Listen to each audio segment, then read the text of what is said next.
Ağdaş rayon Heydər Əliyev mərkəzində Azərbaycanın milli qəhrəmanı Natiq Qasımovun həyatından və döyüş yolundan bəhs edən Oğul sənədli filminin təqdimatı keçirilib. Qeyd edək ki, bu film Natiq Qasımovun 1-ci Qarabağ müharibəsi zamanı göstərdiyi qəhrəmanlıqdan bəhs edir. Azərbaycanın milli qəhrəmanı adına layiq görülən Natiq Qasımov 5 gün ərzində ac susuz qalmasına baxmayaraq, Erməni hərbi birləşməsi tərəfindən mühasirəyə alınan strateji əhəmiyyətli Qədim Alban kilsəsini təkbaşına qoruyub.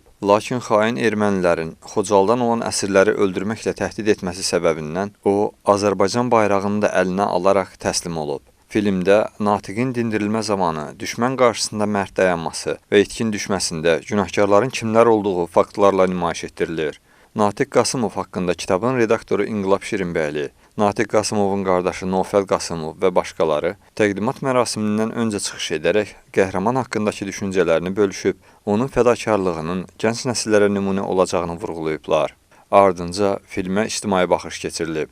Nəzərinizə çatdıraq ki, rejissoru və senaristi Karan Sinx olan filmin yaradıcı heyəti 3 ildən artıq müddətdə film üzərində çalışaraq hadisə şahidlərinin və cinayətkarların axtarışını həyata keçiriblər.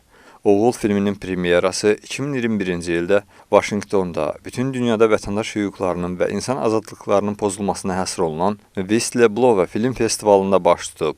Bu sənədli film həm də ABŞ-da Şimali Dakota İnsan Hüquqları Film Festivalı və Hindistanın nüfuzlu Mumbai Beynəlxalq Film Festivalında nümayiş etdirilməsi üçün rəsmən seçilənlər sırasında yer alıb. Eyni zamanda London şəhərində yerləşən nüfuzlu Britaniya Film Mükafatları Akademiyasının kino zalında da nümayiş etdirilib.